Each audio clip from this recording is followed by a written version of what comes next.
Rattle of Bones by Robert E. Howard. Landlord, ho! The shout broke the lowering silence and reverberated through the black forest with sinister echoing. This place hath a forbidding aspect, meseemeth. Two men stood in front of the forest tavern. The building was low, long, and rambling, built of heavy logs. Its small windows were heavily barred, and the door was closed. Above the door its sinister sign showed faintly, a cleft skull. This door swung slowly open, and a bearded face peered out. The owner of the face stepped back and motioned his guest to enter, with a grudging gesture, it seemed. A candle gleamed on a table. A flame smoldered in the fireplace. Your names? Solomon Kane, said the taller man briefly. Gaston Lemon. The other spoke curtly. But what is that to you? Strangers are few in the Black Forest, grunted the host. Bandits many. Sit at yonder table, and I will bring food. The two men sat down, with the bearing of men who had traveled far. One was a tall, gaunt man, clad in a featherless hat and somber black garments, which set off the dark pallor of his forbidding face. The other was of a different type entirely, bedecked with lace and plumes, although his finery was somewhat stained from travel. He was handsome in a bold way, and his restless eyes shifted from side to side, never still an instant. The host brought wine and food to the rough-hewn table, and then stood back in the shadows, like a somber image. His features, now receding into vagueness, now luridly etched in the fireplace as it leapt and flickered, were masked in a beard which seemed almost animal-like in thickness. A great nose curved about this beard, and two small red eyes stared unblinkingly at his guest. "Who are you?" suddenly asked the younger man. "I'm the host of the Cleft Skull Tavern," sullenly replied the other. His tone seemed to challenge his questioner to answer further. "Do you have many guests?" Lemon pursued. "Few come twice," the host grunted. Kane stared and glanced up straight into those small red eyes, as if he had sought for some hidden meaning in those host's words. The flaming eyes seemed to dilate, then dropped sullenly before the Englishman's cold stare. "I'm for bed," said Kane abruptly, bringing his meal to a close. "I must take up my journey by daylight." "And I," added the Frenchman. "Host, show us to our chambers." Black shadows wavered on the walls as the two followed their silent host down a long, dark hall. The stocky, broad body of their guide seemed to grow and expand in the light of the small candle which he carried, throwing a long, grim shadow behind him. At a certain door he halted, indicating that they were to sleep there. They entered. The host lit a candle with the one he carried, then lurched back the way he had come. In the chamber the two men glanced at each other. The only furnishings of the room were a couple of bunks, a chair or two, and a heavy table. "Let us see if there be any way to make fast the door," said Kane. "I like not the looks of mine host." "There are racks on door and jam for a bar," said Gaston. "But no bar." "We might break up the table and use its pieces for a bar," mused Kane. "Mon Dieu," said Lamont, "you are timorous, monsieur." Kane scowled. "I like not being murdered in my sleep," he answered gruffly. "My faith," the Frenchman laughed, "we are chance met. Until I overtook you on the forest road an hour before sunset, we had never seen each other before." "I have seen you somewhere before," answered Kane, though I cannot recall where. As for the other, I assume every man is an honest fellow until he shows me he is a rogue. Moreover, I am a light sleeper and slumber with a pistol at hand." The Frenchman laughed again. "I was wondering how monsieur could bring himself to sleep in a room with a stranger. All right, monsieur Englishman. Let us go first and take a bath from one of the inner rooms." Taking the candle with them, they went into the corridor. Utter silence reigned, and the small candle twinkled redly and evilly in the thick darkness. "Mine host hath neither guests nor servants," muttered Solomon Kane. "A strange tavern! What is the name, now?" "These German words come not easily to me. The Cleft Skull? A bloody name, in faith." They tried the rooms next to theirs, but no bar rewarded their search. At last they came to the last room at the end of the corridor.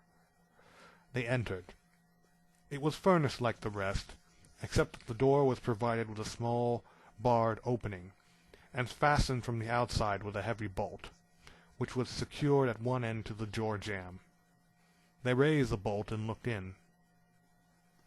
"There should be an outer window, but there is not," muttered Kane.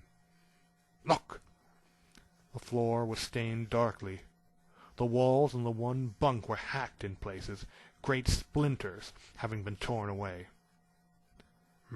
"Men have died in here," said Kane somberly. "Is yonder not a bar fixed in the wall?" "Aye, 'tis a fast made," said the Frenchman, tugging at it. A section of the wall swung back, and Gaston gave a quick exclamation. A small, secret room was revealed, and the two men bent over the grisly thing that lay upon its floor. "The skeleton of a man," said Gaston. "and behold how his bony leg is shackled to the floor. He was imprisoned here, and died." "Nay," said Kane, "the skull is cleft.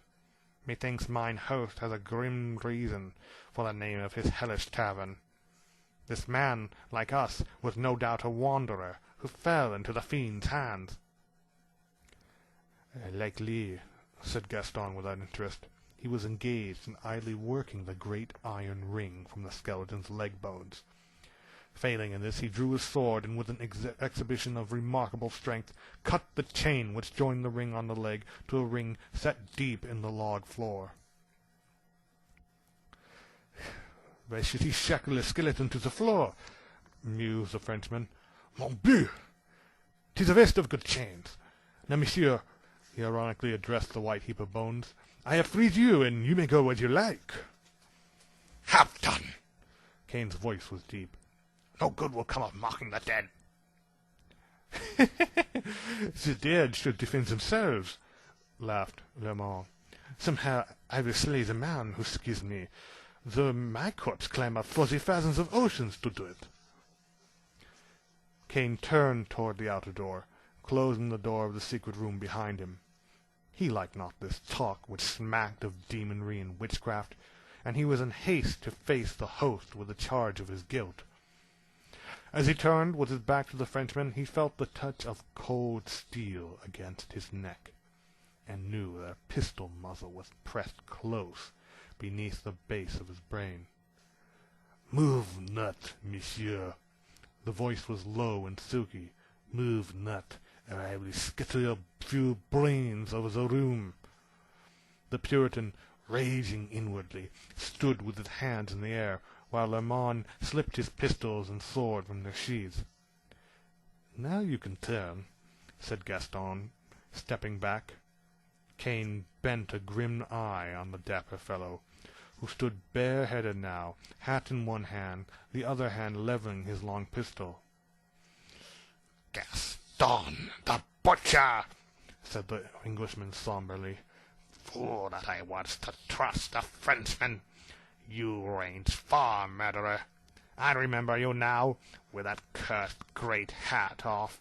I saw you in Calais, some years agone."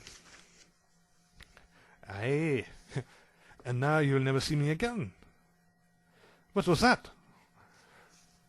Rat's exploring yon skeleton, said Kane, watching the bandit like a hawk, waiting for a single slight wavering of that black gun muzzle. The sound was of the rattle of bones. Like enough, returned the other. Now, Monsieur Kane, I know you carry considerable money on your person. I thought to wait until you were asleep, and then slay you. But the opportunity presented itself, and I took it. You trick easily. I little thought that I should fear a man with whom I had broken bread, said Kane, a deep timbre of slow fury sounding in his voice. The bandit laughed cynically. His eyes narrowed as he began to back slowly toward the outer door. Kane's sinews tensed involuntarily. He gathered himself like a giant wolf about to launch himself in a death leap. But Gaston's hand was like a rock, and the pistol never trembled. We will have no death plunges after this shot, said Gaston. Stand still, monsieur.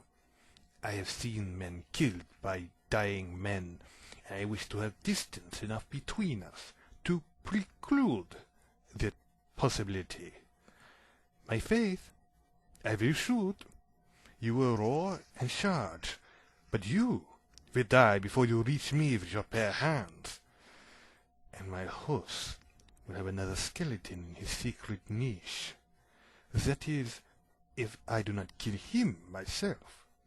The fool knows me not, nor I him. Moreover, the Frenchman was in the doorway now, sighting along the barrel. The candle, which had been stuck in a niche on the wall, shed a weird and flickering light which did not extend past the doorway.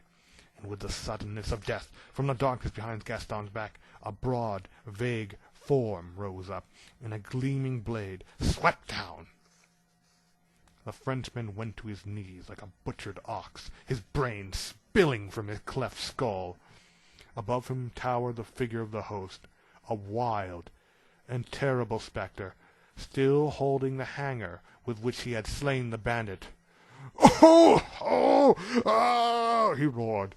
"Back!" Kane had leaped forward as Gaston fell, but the host thrust into his very face a long pistol, which he held in his left hand. "Back!" he repeated in a tigerish roar, and Kane retreated from the menacing weapon and the insanity in the red eyes. The Englishman stood silent, his flesh crawling as he sensed the deeper and more hideous threat than the Frenchman had offered. There was something inhuman about this man, who now swayed to and fro like some great forest beast, while his mirthless laughter boomed out again. "Gaston the butcher!" he shouted, kicking the corpse at his feet. "Ho, ho, ho! My fine brigand will hunt no more. I have heard of this fool who roamed the Black Forest. He wished gold, and he found death. Now your gold shall be mine, and more than gold. Vengeance!" "I am no foe of yours," Kane spoke calmly. "All men are my foes. Look, the marks on my wrists. See, the marks on my ankles, and deep in my back, the kiss of the knout, and deep in my brain, the wounds of the years of the cold, silent cells where I lay as punishment for a crime I never committed." The voice broke in a hideous, grotesque sob. Kane made no answer. The man was not the first he had seen whose brain had shattered amid the horrors of the terrible continental prisons. "But I escaped!" The scream rose triumphantly. "And here I make war on all men!" What was that? Did Kane see a flash of fear in those hideous eyes? My sorcerer is rattling his bones," whispered the host, then laughed wildly. Dying, he swore his very bones would weave a net of death for me. I shackled his corpse to the floor, and now, deep in the night, I hear his bare skeleton clash and rattle as he seeks to be free, and I laugh. Ha ha ha ha! How he yearns to rise and stalk like old King Death along these dark corridors when I sleep, to slay me in my bed. Suddenly, the insane eyes flared hideously. You were in that secret room. You and this dead fool. Did he talk to you? Kane shuddered in spite of himself. Was it insanity, or did he actually hear the faint rattle of bones, as if the skeleton had moved slightly? Kane shrugged his shoulders. Rats will even tug at dusty bones. The host was laughing again. He sidled around Kane, keeping the Englishman always covered, and with his free hand opened the door. All was darkness within, so that Kane could not even see the glimmer of the bones on the floor. "All men are my foes," mumbled the host, in the incoherent manner of the insane. "Why should I spare any man who lifted a hand to my aid when I lay for years in the vile dungeons of Kauru, and for a deed never proven? Something happened to my brain then. I became as a wolf, a brother to these of the Black Forest, to which I fled when I escaped. They have feasted, my brothers, on all who lay in my tavern. All except this one who now clashes his bones, this magician from Russia. Lest he come stalking back through the black shadows when night is over the world and slay me, for who may slay the dead? I stripped his bones and shackled him. His sorcery was not powerful enough to save him from me, but all men know that a dead magician is more evil than a living one. Move not, Englishmen! Your bones I shall leave in the secret room beside this one to—" The maniac was standing partly in the doorway of the secret room, now, his weapon still menacing Kane. Suddenly, he seemed to topple backward, and vanished into the darkness. And at the same instant, a vagrant gust of wind swept down the outer corridor, and slammed the door shut behind him. The candle on the wall flickered and went out. Kane's groping hands, sweeping over the floor, found the pistol, and he straightened, facing the door where the maniac had vanished. He stood in the utter darkness, his blood freezing, while a hideous, muffled screaming came from the secret room, intermingled with the dry, grisly rattle of fleshless bones. Then silence fell. Kane found flint and steel and lighted the candle. Then, holding it in one hand and the pistol in the other, he opened the secret door. "Great God," he muttered, as cold sweat formed on his body. "This thing is beyond all reason, yet with mine own eyes I see it. 2 vows have here been kept, for Gaston the butcher swore that even in death he would avenge his slaying, and his was the hand which set yon fleshless monster free, and he—" The host of the cleft skull lay lifeless on the floor of the secret room, his bestial face set in lines of terrible fear, and deep in his broken neck were sunk the bare finger bones of the sorcerer's skeleton.